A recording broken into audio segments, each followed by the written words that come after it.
இன்றைக்கி நம்ம என்ன பார்க்க போறோம்னா, அதாவது 5th வீக், அதாவது ப்ரெக்னென்சி ஆனவங்களுடைய 5th வீக்கில் வந்து எப்படி இருக்கும், என்னென்ன சிம்டம்ஸ் காட்டும், என்னென்ன சாப்பிடலாம், என்னென்ன சாப்பிடக்கூடாது, எப்படி இப்படி இருக்கணும் அப்படின்னு தான் நான் உங்களுக்கு இன்றைக்கி சொல்ல போகிறேன்.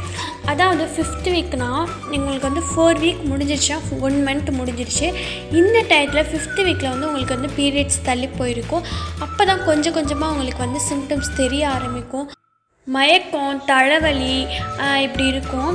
அதுக்கப்புறம் டயர்டாகவும் இருப்பீங்க. டயர்டு எதனால் வருது அப்படின்னு பார்த்தீங்கன்னா, கரு வந்து வளர்ந்துக்கிட்டு இருக்க வந்து உங்கள் உடல் வந்து தயாராகிக்கிச்சிருக்கு. அதனால உங்களுக்கு வந்து அந்த நேரத்தில் வந்து உங்களுக்கு டயர்டை கொடுக்கும். அதுக்கப்புறம் பார்த்திங்கன்னா, நீங்கள் வந்து உங்களுக்கு வந்து சாப்பாடில் வந்து தாகமே இருக்காது. எந்த சாப்பாடை பார்த்தாலும் வாமிட்டாக வரும். அப்படியும் நீங்கள் வந்து சாப்பிட்டிங்கன்னா உங்களுக்கு சாப்பிட்டதுக்கப்புறமும் வாமிட் எடுக்கும். அதுக்கப்புறம் வந்து நீங்கள் வந்து யூரின் வந்து உங்களுக்கு அடிக்கடி போவீங்க. யூரின் வந்து அடிக்கடி நீங்கள் போவீங்க.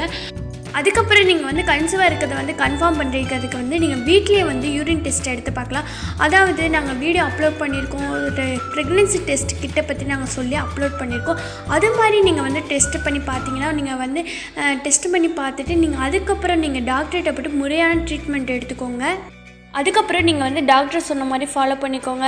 ஹெல்த்தியான ஃபுட்டு, ஃப்ரூட்ஸு, ஜூஸ் இது மாதிரி சத்தான உணவாக நீங்கள் எடுத்துக்கோங்க. அது வந்து உங்கள் குழந்தைக்கு வந்து ரொம்ப நல்லது. நீங்கள் வந்து சேஃபாகவே இருந்துக்கோங்க. ட்ராவலிங்கை வந்து அவாய்ட் பண்ணிக்கோங்க.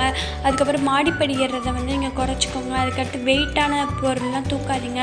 அப்புறம் ஹார்ட் ஒர்க் பண்ணாதீங்க. அதாவது கடினமான வேலையெல்லாம் நீங்கள் எதுவும் செய்யாதீங்க. ஓகே ஃப்ரெண்ட்ஸ், இந்த வீடியோ உங்களுக்கு ரொம்ப யூஸ்ஃபுல்லாக இருக்கும். தேங்க்யூ.